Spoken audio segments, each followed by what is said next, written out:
Hello, Hawks fans, and welcome back to the Atlanta Sports District. I am your host, Russell Spence, and this is episode 6 of this illustrious podcast. I'm coming to you literally moments after the Hawks have just lost to the Oklahoma City Thunder. This is a game where you can't really talk about the outcome without talking about the injuries going into it. We got the injury report this morning that Kristaps was still questionable, Zach was out, and that Jalen was questionable with an ankle injury. They both did not play, along with Zach already being out, and that put us pretty significantly behind the 8 ball and made it where we needed to play some pretty perfect basketball to win this game. Some people will probably call it a schedule loss, back-to-back, with travel, against the defending champions. I don't like that term. I think we need to try our hardest every time we go out there. I worry that this was a back-to-back rest situation for Jalen. It would have been really helpful to have him out there. And I'll just leave it at that. So, getting into it, as usual, we're going to go quarter by quarter kind of with my thoughts, and then I'll go to the players. And before we get that started, I just want to say I really feel like the team played okay in a game that we ended up losing by 17, which is weird to say. But I really don't think that we had a lot of people who were big negatives. We started the game with Trey, Dyson, Naw, Mo, and Onyeka. We started our game with just an absolutely hammering dunk on Chet Holmgren by Onyeka Okongwu. And I was pretty hype, and the whole building seemed to be pretty hype, and Moge was putting on his stank face. I think that it's funny if you go back and look, like almost all the really famous dunks that are on Chet Holmgren happen against the Hawks. There's a couple by Jalen, there's a couple by Onyeka now, and now Mo is later in the game. You'll see, I'll talk about it, but he also dunked on Chet. And so it's just pretty funny. We played pretty well all throughout the first quarter. We were 10-10 through the first 4 or 5 minutes. The first timeout was 14-14, and we forced Oklahoma City to call a timeout where they were not liking some of the stuff that was happening. The first sub that happened was Veet and Kennard coming on for Trey and Dyson, which means that you had one of Naw, Kennard, or Veet playing point guard. Again, that's what I think should happen every time Trey's off the floor. There shouldn't be any minutes of a certain other point guard playing. Thank you. We kind of were trying to pick our poison early, and we were giving up Chet Holmgren and Isaiah Hartenstein threes. Isaiah Hartenstein wasn't shooting them. He was just attacking and kicking off of it. But Chet was shooting them early and making them often.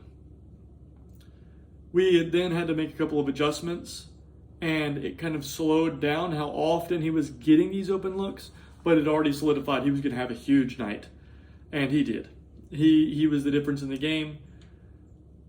I think he is really, really, really good. He's the kind of good you're like, I don't know how to stop this.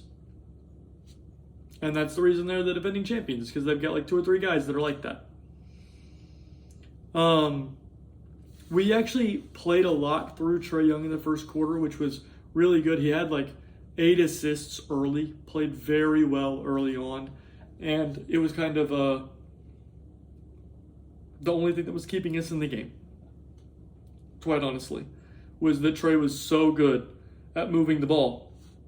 When Trey was off the floor, we actually played mostly through Onyeka. Onyeka was kind of playing as the hub with people moving off of him, and I really liked that.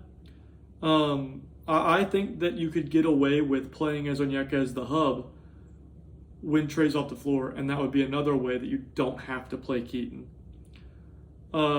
Later in the quarter, you had Asa come in for Mo, and N'Faly Dante come in for Onyeka. So that was interesting. I would have liked to see them maybe just play Onyeka, Mo, and Asa and use them as like rotation, because Mo, Onyeka, and Asa, all three can play center. Then you wouldn't have had to play Dante at all. And as we'll talk about in the player by player, I thought Dante was once again very, very rough. At the end of the first quarter, after we've stuck with them pretty good, they made a little run. We made a little run at the end of the first quarter. We're down 31-26. We go into the second quarter with the lineup being Keaton Wallace, Luke Kennard, Vit Krejci, Dyson Daniels, and Onyeka Okongwu. Either Vit, who's a guard, or Dyson, who's a guard, was playing the 4 at that time. It's unacceptable. You cannot put lineups like that on the floor. And they didn't play well. I wrote, this lineup is performing as you may expect. They were going straight at the paint, and they were scoring at will. It was really bad. I'm not going to keep harping on these lineups, but it was awful. You cannot put that kind of lineup on the floor, especially when you don't have to. I don't understand why Jacob Toppin's not playing more. If we don't have Zach, he needs to play. He's a big body, and he will help us to play defense. I don't understand why we're choosing to play lineups that are very tiny. At one point, we move people to the table to get subbed in. And this is what makes me know Keaton knows he shouldn't be playing. They move the people to the table. Keaton Wallace looks over there, sees him at the table, and he drives straight at AJ Mitchell. Dribbles straight into him and draws a foul. Whether it's offensive or defense, he doesn't care. Get him off the court. The stupid thing is, he wasn't subbed out because for some reason Trey didn't come back in with that group. So Keaton stays on the floor, and then 30 seconds later, we are forced to call a timeout to get Trey on the floor. That extra 30 seconds of rest must have been really important. He was going to have a heart attack on the floor if he didn't have that extra 30 seconds. That makes sense. Yeah, some of the lineup things that are happening are really not good. And they seem almost willy-nilly. Very William-nilly. Yeah. And you're an NBA staff. You have to put together better rotations, even if there are injuries. The team we're playing against has more injuries than we do to their rotation, and they are not unable to put together good quality rotations that always have good quality lineups on the floor. And I know you can say that, they're the defending champions. Okay, they're playing 2 second-round rookies, and they are extremely injured, and still they're able to put good quality lineups, no matter what, on the floor at all times. It's unacceptable to have that kind of defensive lineup. Again, Keaton, Kennard, Vit, Dyson, Onyeka. You're undersized at literally every single position. Every single one, you're undersized. They're never going to get a stop with that lineup. So once we bring Trey back in the game, we make a little run. We start having some nice looks being inside out, kicked out to Nall. He makes a couple of threes. That's the kind of three-point look he needs to be taking. Great job. Mo gets a great defensive stop and then goes down, gets a pass from Trey, and dunks on Chet Holmgren's head and gets an and one that they, for some reason, call on AJ Mitchell when it was obviously on Chet. That was super weird. Then right after that, Mo drives to the basket, finds a dish to the corner to Trey Young, and he makes a three-pointer and cuts their lead back down to 2. From there, The next couple of minutes, we play them basically even, and they make a basket from three a few seconds before half ends, and they're up 60-55. That lineup, that was Keaton, Kennard, Veet, Dyson, and Onyeka, played a total of 5 minutes. They were -4.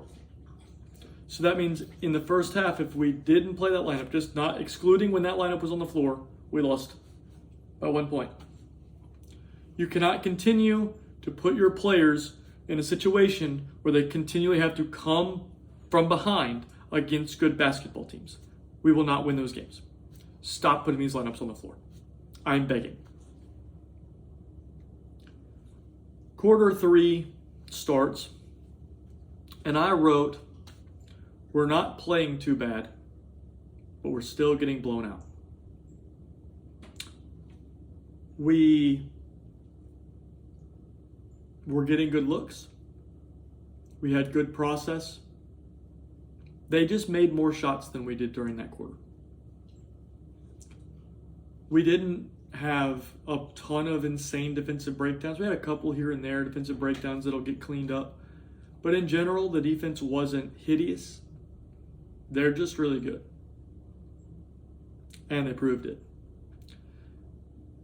I will say, I wrote down here, Asa is now 3 for 3 from 3 in his career. He started making threes left and right. He missed 2 later on in the game, but it was funny to just see like this guy who was not a great shooter in college just knocking him down. Good for him. I thought he played well. I will say there was a play where his lack of strength does show itself. He has struggles rebounding a lot of times, and he got blocked by Cason Wallace at the rim on a dunk. That's the kind of thing that you have to dunk on that guard. So that will come with time, but he's really playing well. I've been really excited to see how Ace has been playing. The end of the third quarter was 99-80.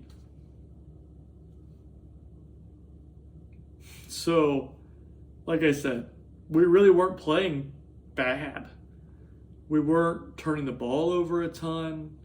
We weren't making a bunch of really horrible decisions.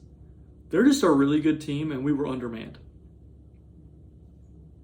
So that happened. Moving on to quarter 4, we start the quarter with another Keaton, Kennard, Veet. This time Asa at the 4 and Onyeka at the 5. Those lineups, again, they just can't get stops. And again, that you're down by 19. You have to make a run now to get back in the game. And that's the lineup we deployed. Not gonna work. It's really rough. The lineups are really rough right now. And I don't know what to do about it. But it's concerning me. If we continue to play these lineups, we will have a struggling beginning to our season. It's going to be ugly. We've got to put better lineups on the floor.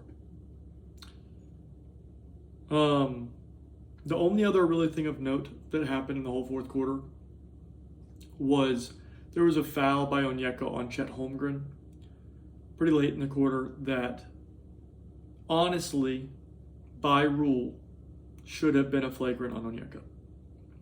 It was not a basketball play. It was deemed a common foul, but it almost caused a fight when that happened. And then there was some chippiness that happened late in the game with N'Faly Dante that was, I think, more of a retaliation to the thing that happened against Chet than anything else. And so that's another thing I'm saying. It's not even I'm just complaining about the Hawks. If the rule book says something should be called something, the referees need to call it. That's if that favors the Hawks or doesn't.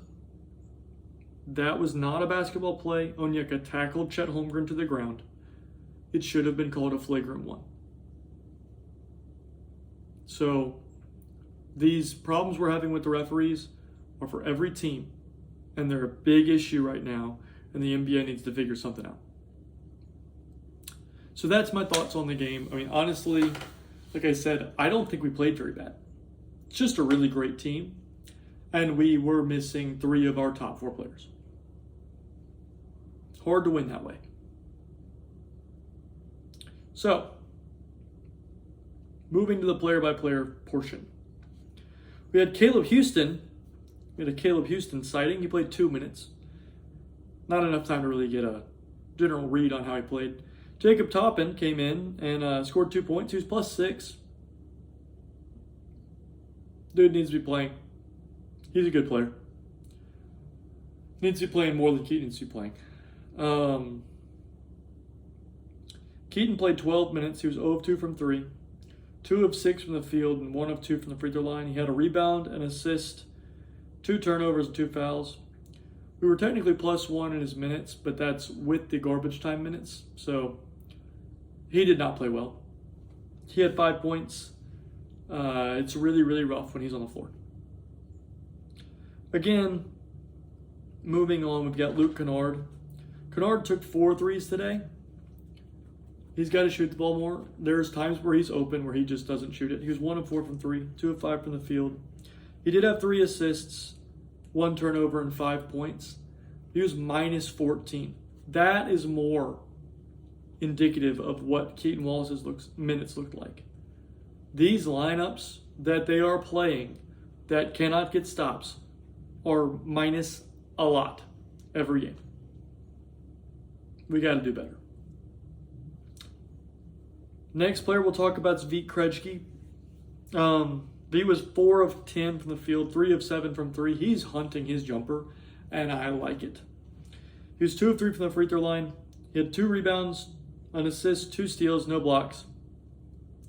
13 points and was -4 in the game. I actually thought he played really well. I thought he could have played more. With the absence of Zach, I don't know why Vít isn't playing more. He's a very good player and is a big enough player to play the 3.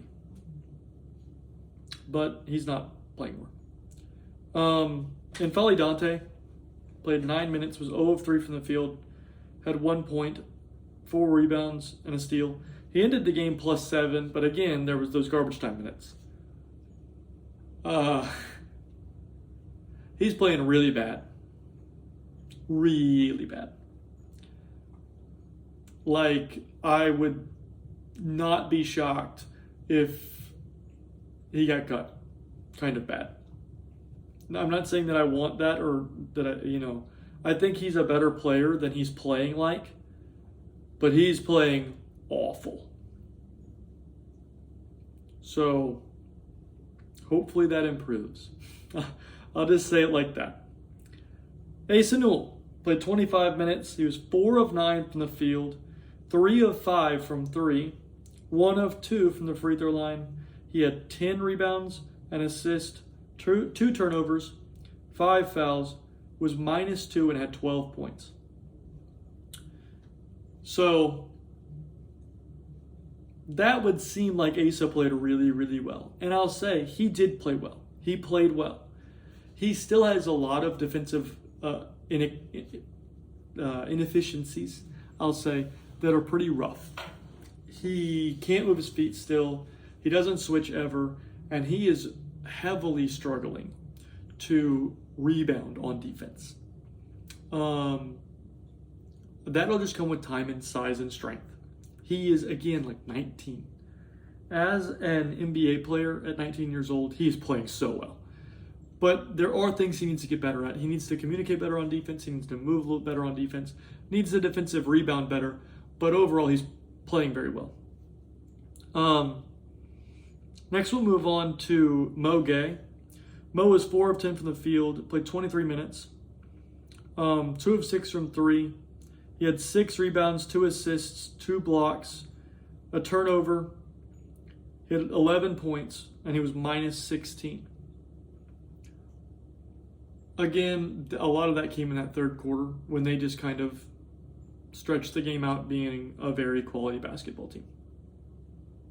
But I thought Mo played really well. Mo's playing at a rate where I say, how did he not play in the first game? I don't know. He's got to play. Even when everyone's healthy, he's got to play. He's a winning player, as I said the other day. Dyson Daniels, we'll talk about next, was 2 of 6 from the field, 1 of 1 from 3, finally took a 3. Shoot more. He's open more. He'll catch it and he'll drive. And he actually has had a good bit of like open drives today where he started in a position where I was wanting him to shoot a 3. And he caught it and just attacked right off the catch. And that is somewhat serviceable. It does make them guard you a little bit, but they would have to guard you more if you'd shoot it. So that's my only, I hope that Dyson will shoot more. He had 4 rebounds, 1 assist, a steal, a block, 2 turnovers. He was minus 12 and only had 8 points. Yeah, the offense just needs to get a little better. He just needs to shoot the ball more. But overall played pretty well. Next, we'll talk about Nickeil Alexander-Walker. He was 6 of 10 from the field, 3 of 6 from 3. He had 3 rebounds, 2 assists, 2 steals, a block, minus 18, and scored 17 points. He played really well today. He's filled the stat sheet, obviously, but he didn't really press nearly as much, and you saw it in the efficiency numbers. He caught the ball when he was open, and he shot it when he was open, and he made it when he was open. And that is what we need from Nickeil Alexander-Walker, along with the great defense he plays every night. Great job.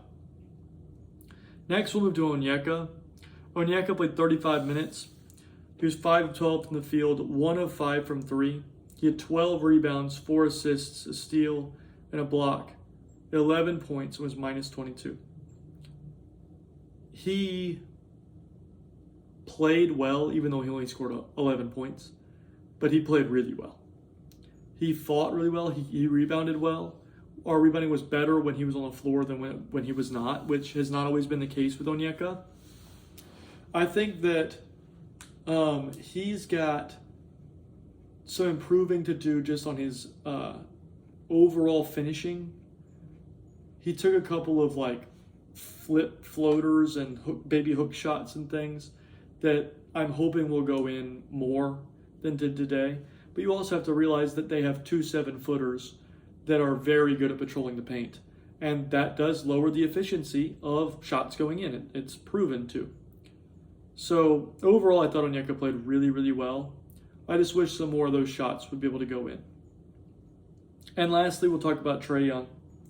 Trae was 5 of 12 from the field, 2 of 3 from the free throw line, and 3 of 4 from the free throw line. He had 4 rebounds, 10 assists, 5 turnovers, and 15 points. He was minus 12. The first half, we played through him, and he dominated. The second half, when they pulled away, was because we stopped playing through Trae Young. The third quarter, he touched the ball a lot less. We ran a lot less pick and roll action. We have to play through Trae all the time. He should have had 20 assists in this game. He was on track to. And we stopped going to him. We can't keep doing that. He's too good. He's by far and away our best player. Give him the ball. Let him create your offense.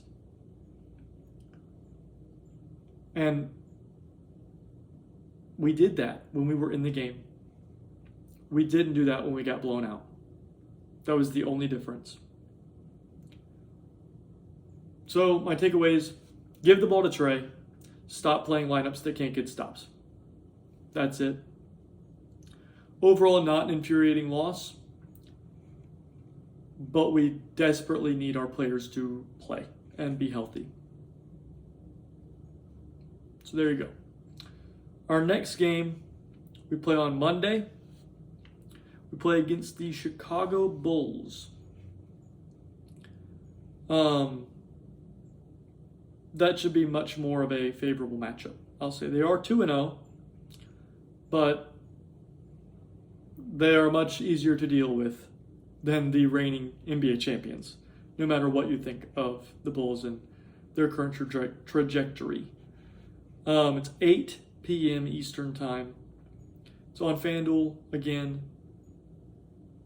Let's hope we get our players healthy and we can bring it back to 500 and then go on a little run. I mean, right after that, we've got the Nets, then we've got the Pacers, then the Cavs, the Magic again, the Raptors, the Lakers.